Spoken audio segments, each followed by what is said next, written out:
dia hanya melihat sebuah tong plastik yang melompat ke arahnya. Mereka pun mulai mati-matian mencari tong plastik.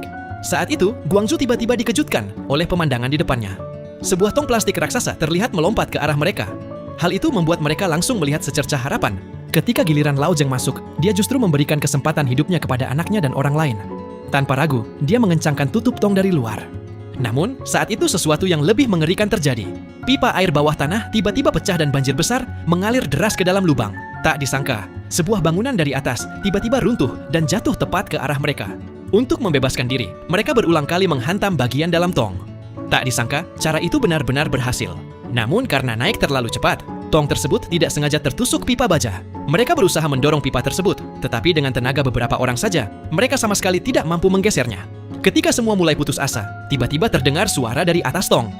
Dengan sekuat tenaga, dia menendang tong tersebut berkali-kali, hingga akhirnya tong berhasil terlepas.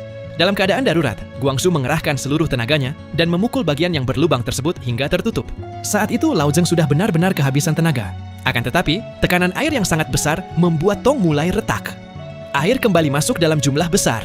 Lao Jin kemudian langsung mengangkat anaknya tinggi-tinggi di atas kepala. Ternyata Lao Zheng secara ajaib muncul kembali dan berhasil membantu mereka. Tim penyelamat di atas akhirnya melihat keberadaan mereka. Pada akhirnya, Lao Jin berhasil kembali berkumpul dengan istrinya.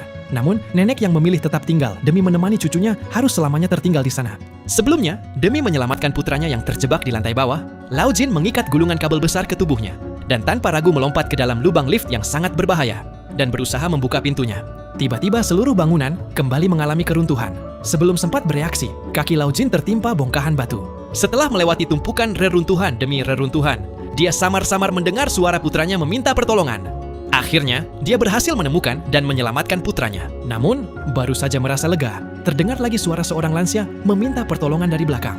Lao Jin ingin membawa nenek itu pergi, tetapi sang nenek menolak. Dia mengatakan bahwa dirinya tidak mau pergi karena ingin tetap berada di sana untuk menemani cucunya yang sudah meninggal. Sang nenek tetap bersikeras untuk tidak pergi. Dia kemudian menyerahkan sepatu milik cucunya kepada Lao Jin dan memintanya, jika berhasil keluar, memberikan sepatu itu kepada orang tua sang cucu. Demi memenuhi permintaan sang nenek, Lao Jin hanya bisa menggendong putranya dan berusaha keras memanjat ke atas. Semua orang terpaksa berpindah ke atas gedung sambil menunggu bantuan. Sesampainya di atap, mereka justru dibuat terkejut. Di atas kepala mereka tergantung sebuah bangunan yang tampak seperti bisa jatuh kapan saja. Ketika semua orang mulai putus asa, tiba-tiba sebuah tong plastik mengapung dan mendekat ke arah mereka. Pemandangan itu langsung membuat mereka mendapatkan ide untuk bertahan hidup. Jika tong plastik bisa mengapung di air, mereka bisa mengumpulkan berbagai benda plastik di atas gedung dan membuat alat penyelamat sederhana untuk melarikan diri.